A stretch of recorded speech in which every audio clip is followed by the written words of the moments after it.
지금은 고난 주간입니다. 예수님이 고난의 길을 가신 것을 생각하면서 이 고난 주간의 일주일을 새벽을 깨워 말씀을 듣고 기도하는 시간으로 우리는 보내고 있습니다. 어제 점심 식사를 하면서 TV를 통해 인간극장이라는 프로그램을 잠시 보게 되었습니다. 몸이 불편하신 아버지가 엄마 없이 두 아들을 키우며 살아가는 내용이었습니다. 비록 몸은 불편하지만 아이들을 위해 밥도 차리고 김밥도 싸고 또 일자리를 구하기 위해 애를 쓰는 모습이 안쓰럽게 다가왔습니다. 그 프로그램을 보면서 순간 저희 아들들이 생각났습니다. 남의 일 같지가 않았습니다. 그에 비해 나는 정말 행복한 삶을 살고 있다. 자연히 감사하게 되면서 그 가족을 위해 속으로 잠시나마 간절하게 기도하게 되었습니다. 그 아이들이 상처 없이 자라나게 해달라고, 건강하게 해달라고, 그리고 무엇보다 하나님을 아는 복을 달라고 기도했습니다. 아마 여러분도 누군가를 위해 울면서 기도해 보신 적이 있으실 겁니다. 상대방의 고통을 생각하면서 마치 그 고통이 나의 고통인 것처럼 그렇게 느끼면서 기도하신 적이 분명히 있으실 겁니다. 우리는 살면서 늘 기도합니다. 아무리 기도를 하지 않는 크리스찬이라도 하루에 3번 식사 기도는 할 것입니다. 이렇듯 기도는 우리 믿음 생활의 필수적인 요소입니다. 그러나 때로는 우리는 뜻하지 않은 상황 때문에 기도할 수 없는 순간에 직면하기도 합니다. 특히 어떤 아픔의 고통이나 삶의 고난 가운데 있으면 또 그것이 너무 심하면 우리는 기도할 힘조차 남아있지 않다고 하소연하듯 이야기합니다. 그런데 그럴 때일수록 더 기도해야 한다고 가르쳐주고 계신 분이 있습니다. 바로 예수님입니다.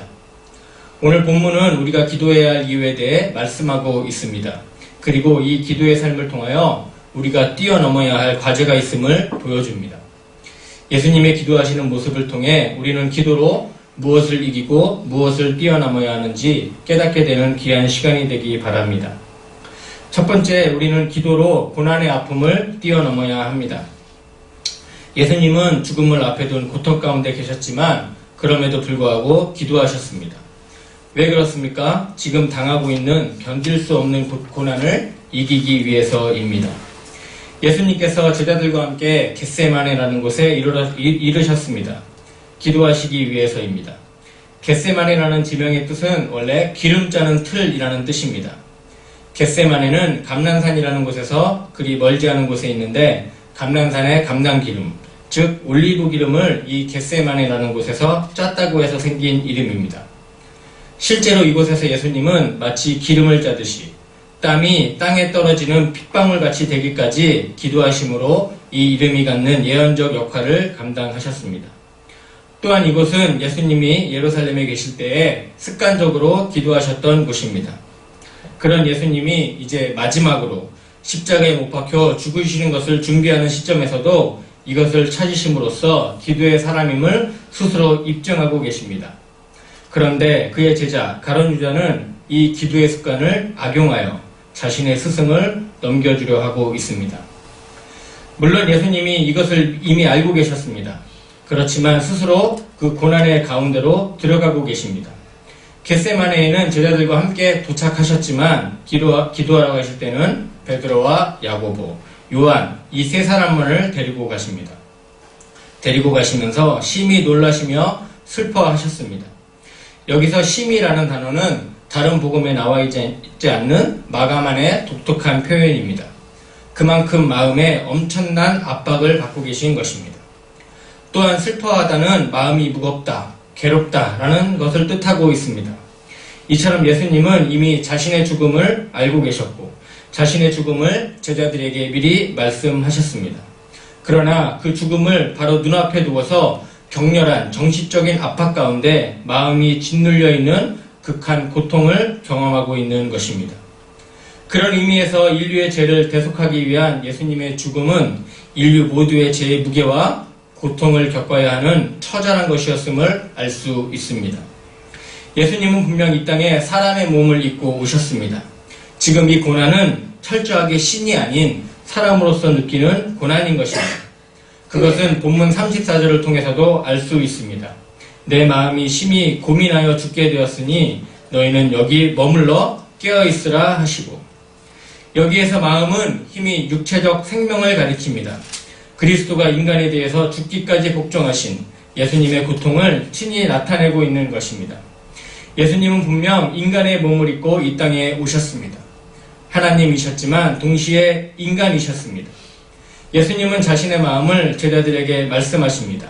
그리고 같이 동참해 줄 것을 당부하십니다. 깨어있으라는 것입니다.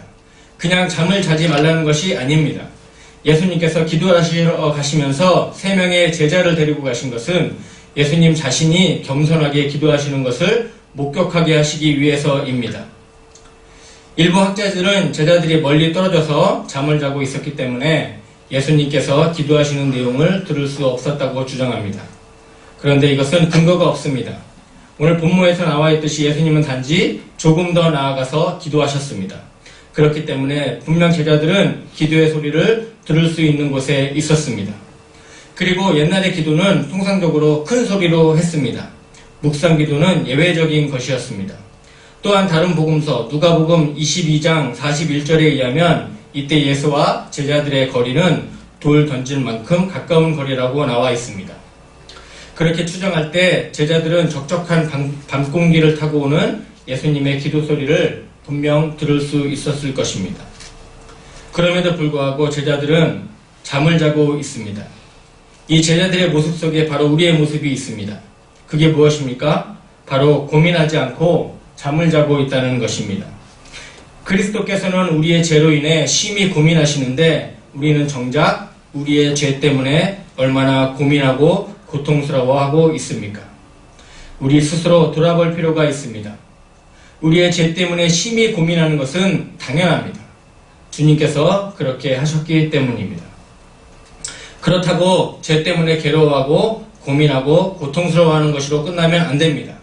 그것을 뛰어넘어야 합니다. 그 비결이 바로 기도인 것입니다. 예수님도 심히 고난 가운데 있었지만 그것을 이기기 위해서 기도하셨습니다. 예수님이 지금 하고 계신 기도는 습관처럼 기도하신 것이긴 하지만 그냥 일상적으로 드리는 기도와는 차원이 다른 것이었습니다.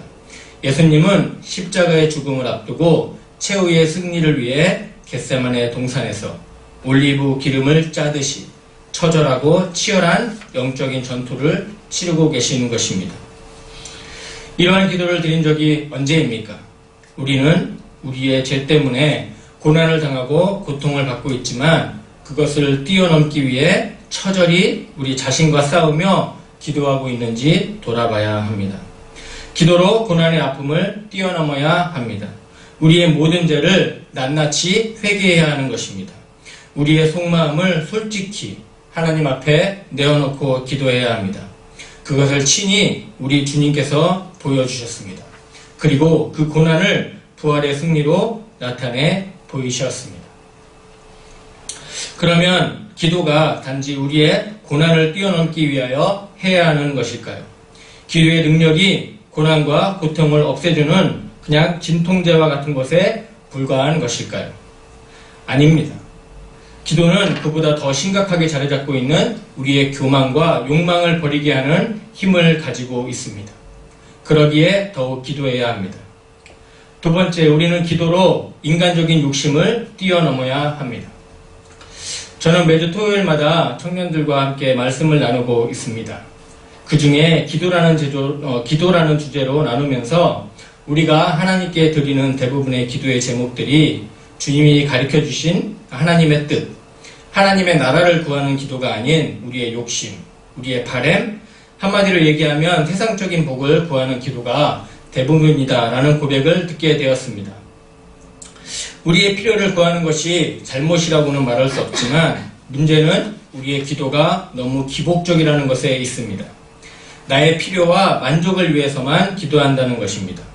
그저 지금 당하고 있는 고통이 너무 심해서 그것을 지나가게 해달라고 하나님께 매달리고 있는 것입니다. 만약 우리의 기도가 응답을 받으면 하나님 감사합니다. 감사합니다. 역시 하나님은 살아계십니다. 하고 하나님을 찬양할 것입니다. 그러나 무엇인가 부족해 보입니다. 만약 우리가 원하는 응답이 아니면 우리의 반응은 어떻습니까? 예수님도 고통 가운데 계시면서 이때가 자기로부터 지나가기를 구하며 기도하셨습니다. 그것도 다른 분이 아닌 자신의 아버지에게 기도를 하고 계신 것입니다. 예수님은 하나님을 아바 아버지라고 불렀습니다. 아바라는 말은 당시 근동지방의 일상 언어였던 아람어로 아버지를 친근하게 부를 때 사용한 말입니다. 이 또한 복음서 중에서 마가복음에만 나오는 표현입니다. 보통 마가복음은 이방인 독자를 위해 쓰여졌다고 전해지는데 먼저는 유대인을 위해서 아바라고 표현하고 그 다음은 이방인을 위해서 아버지라는 헬라어를 사용하는 것입니다. 어쨌든 이러한 호칭은 당시 사람들에게 있어서는 하나님을 부르는 이름으로 불경스럽다고 생각하였을 것입니다. 그러나 성자이신 예수 그리스도는 본질적으로 성부이신 하나님의 아들이기 때문에 자연스럽게 이러한 호칭을 사용할 수 있었습니다.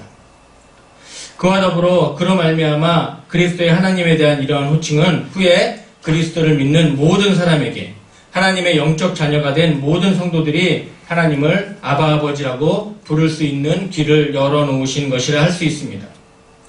예수님은 더 나아가 아버지께서는 이 모든 것이 가능하오니 이 잔을 나에게 거두어 주소서. 인간의 솔직한 마음으로 기도하셨습니다. 이것은 육신의 죽음을 앞둔 그것도 십자가와 같은 잔혹한 형벌을 바라보는 인간이 가질 수 있는 당연한 요구였습니다. 십자가의 죽음을 통하지 않고 인류 구원의 길이 있기를 원하셨던 것이었습니다. 그러나 그것으로 그치지 않았습니다. 그러나 나의 원대로 마옵시고 아버지의 원대로 하옵소서. 하나님의 뜻을 구하는 기도를 하고 계십니다. 중보자로서 그리스도께서는 그 문제에 대하여 하나님의 뜻을 말없이 따르시고 계신 것입니다. 이것은 예수님이 가진 신성의 승리입니다. 인간이 가진 당연한 욕망으로 죽음을 피하려 하였으나 그리스도는 그 인성의 욕망을 기도를 통하여 하나님의 뜻에 굴복시키시고 구속의 역사를 성취하신 것입니다. 기도는 나의 욕심을 위해서 이루기 위해서 하는 것이 아닙니다. 우리의 기도는 우리의 욕심을 뛰어넘어야 합니다. 인간이 가진 탐욕적인 욕망을 내어놓고 하나님의 뜻을 구하는 기도를 드려야 합니다. 우리는 말로는 하나님의 뜻을 구한다고 하지만 실제로는 하나님을 통해 나의 뜻과 나의 소원을 이루고자 할 때가 많이 있습니다. 주님의 기도는 90%도 아닌 100%를 하나님께 드리는 기도였습니다. 자신의 모든 것, 마지막 남은 1%의 인간적인 뜻마저 짜고 또 짜서 버리고 결국 하나님의 뜻과 하나님의 언약을 100% 이루고자 하신 그런 기도를 하신 것입니다. 주님은 이같이 철저하게 하나님의 뜻을 구하는 기도를 드렸습니다. 그런데 문제는 믿는 사람이라면 누구나 이 사실을 알고 있다는 것입니다. 하나님의 뜻을 구하는 기도를 드려야 하는 줄 알고 있는데 그게 뜻대로 안 된다는 것입니다. 왜 그럴까요? 그것은 우리가 가진 육신의 약함 때문입니다. 그러나 그 사실을 알기에 우리는 더욱더 기도해야 합니다. 마지막 세 번째로 우리는 기도로 육신의 약함을 뛰어넘어야 합니다. 베드로는 조금 전까지만 해도 주님과 함께 죽겠다고 장담했습니다. 나머지 제자들도 죽을지언정 절대 주를 부인하지 않겠노라고 목소리를 높였습니다. 그러했던 제자들이 예수님이 기도하시는 도중에 잠을 자고 있습니다. 예수님과 함께 죽는 것도 두렵지 않다고 콘소리를 쳤으나 그러한 맹세를 행동으로 옮기려는 영적인 준비는 전혀 하지 않았던 것입니다. 이것은 제자들이 철저하게 영적으로 무지하고 나태하였음을 보여주는 행위입니다. 그래서 예수님은 베드로를 깨워서 시몬아 자고 있느냐? 내가 단 1시 동안이라도 깨어 대비할 수 없단 말이냐? 라고 책망하십니다. 예수님께서 베드로의 이름을 시몬이라고 부르신 것은 그가 지금 보이고 있는 행동이 부름받은 자로서의 반석이라는 뜻을 가진 베드로가 아니라 주님께서 부르심을 받기 전에 시몬에 머무르는 영적인 무지한 행동 때문입니다. 특히 그는 조금 전에 다른 사람은 다 예수님을 버릴지라도 자신은 그렇지 않을 것임을 고백한 바 있습니다. 예수님은 이처럼 말과 행동이 일치하지 않을 뿐만 아니라 앞으로 3번에 걸쳐 예수님을 부인할 것을 아셨기 때문에 좀 더 각성하여 기도하기를 바라셨던 것입니다. 자고 있던 제자들을 예수님이 친히 깨우셨습니다. 그리고 그들에게 너희는 유혹에 빠지지 않도록 깨어 기도하여라 라고 대단히 현명하고 성실한 충고를 하고 계십니다. 주님께서 그들에게 요구하신 것은 같이 밤을 지새우는 것이 아니라 단지 한시, 즉 잠시 동안이라도 깨어 기도하라고 하신 것입니다. 그리스도께서는 고민 가운데 있는 동안에 잠을 자고 있는 것은 그리 좋은 일이 아닙니다. 주님이 깨어 기도하라 하신 이유는 만일 그들이 스스로 분발하고 깨어서 기도로 말미암아 하나님으로부터 주시는 은혜와 힘을 얻지 않으면 그들은 더 큰 시험에 빠지게 되기 때문입니다.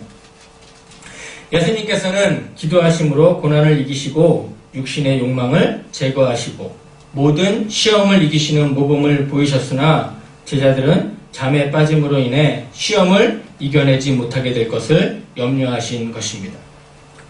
주님께서 두 번째, 세 번째 기도를 마치시고 다시 제자들을 찾아오시지만 제자들은 여전히 자고 있습니다. 두 번째로 오셨을 때 제자들은 무어라 변명할 여지가 없을 정도로 눈이 피곤해 있었습니다. 여기서 피곤하다는 말은 무겁게 눌린다는 뜻입니다. 즉 감당할 수 없는 잠으로 눈이 저절로 감기는 것을 사실적으로 묘사한 것입니다. 그럼에도 불구하고 예수님은 그들을 너그럽게 이해하고 대단히 친절하고 부드러운 변명을 해주십니다. 마음은 간절하나 몸이 말을 듣지 않는구나. 주님께서는 그들의 마음에는 간절히 원하고 그것을 실천해 보려고 노력하고 깨어 있으려고 발버둥쳐 보았지만 그렇게 할 수 없음을 아신 것입니다. 그리고 그들이 주를 버리지 않겠다는 결심도 아시나 그들의 육신이 연약하였던 것도 아셨습니다. 주님의 사랑은 참으로 놀랍습니다. 주님은 자신을 섬김에 있어서 우리의 약함과 인내의 한계를 아시고 그것을 더욱더 악화시키지 않으시려고 우리를 수고롭게 아니하시고 괴롭게 아니하십니다. 그리스도께서는 사랑하는 자들은 그들이 잘못될 때에 그들을 책망하십니다. 그러나 책망한 그들을 또한 달래고 위로하십니다. 하지만 그분이 우리의 연약함을 아시고 위로한다고 해서 그분의 위로를 가만히 앉아 기다리기만 하면 안 됩니다. 많은 분들이 주님께서 세 번째 오셔서 하신 말씀, 이제는 자고 쉬라 라고 하는 말씀을 잘못 이해하고 있습니다. 이 말씀은 너희의 원대로 그냥 마음대로 자고 마음대로 해라 라고 하는 말씀이 아닙니다. 오늘 본문 41절을 영어 성경으로 보면 Are you still sleeping and resting? 이라는 의문문으로 되어 있습니다. 즉 너희가 아직도 자고 쉬고 있느냐 라고 하는 책망의 말씀입니다. 여전히 제자들은 자고 있지만 주님은 포기하지 않으시고 우리를 책망하시면서도 그분의 한없는 사랑으로 끝까지 우리에게 오셔서 말씀하고 계시는 것입니다. 우리가 육신의 약함을 알고 있다는 이유로 그 약함을 그대로 방치하고 있으면 안 됩니다. 우리는 기도로 그 약함을 이겨내야 합니다. 기도로 육신의 약함을 뛰어넘어야 합니다. 만약 제자들이 깨어서 시험에 들지 않게 기도하였더라면 베드로가 주님을 모른다고 한 일도 예수님이 죄인들에게 붙잡혔을 때 주님을 버리고 도망가는 일도 일어나지 않았을 것입니다. 결국 기도하지 않는 우리의 약함이 주님을 모른다고 말하게 만들고 주님을 버리고 도망가게 하는 것입니다. 시험에 들지 않기 위해서는 기도해야 합니다. 그리고 기도하기 위해서는 영적인 각성이 필요합니다. 역으로 말하면 영적으로 각성한 자만이 기도할 수 있으며 기도가 결여되면 시험에 이길 수 없다는 교훈이 성립됩니다. 우리는 육신의 약함을 극복할 수 있습니다. 그 비결은 다른 어떠한 것도 아닌 기도입니다. 습관이라고 하는 것은 참으로 무서운 것입니다. 우리가 어떠한 습관을 가지고 있느냐에 따라 우리의 마음, 생각, 생활 방식도 달라지기 때문입니다. 좋은 습관은 사람을 발전하게 합니다. 우리는 과연 어떠한 습관을 가져야 할까요? 바로 기도하는 습관입니다. 결국 주님은 죄인들의 손에 팔려 십자가에서 죽음을 맞이하게 됩니다. 그러나 하나님의 뜻대로 죽음을 이기시고 부활하셨습니다. 이제 우리는 더 이상 고통 가운데 있지 않습니다. 우리의 바람이 더 이상 우리의 욕심에 있지 않습니다. 그리고 우리는 더 이상 연약하지 않습니다. 그럼에도 불구하고 우리는 여전히 악한 것들의 유혹에 노출되어 있습니다. 그들이 우리를 삼키려고 웅크리고 있습니다. 여전히 우리를 죄 가운데 끌고 가 고통을 느끼게 하고 우리의 욕심으로 넘지 못할 것을 바라보게 만들고 연약하다고 속삭이면서 아무것도 할 수 없다고 속이고 있습니다. 이러한 시험을 이기는 길은 오직 기도밖에 없습니다. 기도하는 습관은 우리의 고난과 욕심과 육신의 약함을 뛰어넘을 수 있는 최선의 방법입니다. 어린 시절 제가 즐겨 부르던 찬양이 있어 이 찬양의 가사를 소개하고 말씀을 마칠까 합니다. 제목은 기도입니다. 마음이 어둡고 외로울 때 주님, 예수님을 나 생각해요. 머리 둘 곳조차 없으시던 혼자 기도하시던 주님 생각해요. 주님만 섬기며 따르기로 한 나 세상이 주님 모든 괴로움 버리고 예수님처럼 기도하기 원해요. 예수님처럼 기도하기 원해요. 예수님처럼 기도하기 원하십니까? 그럼 기도하시면 됩니다.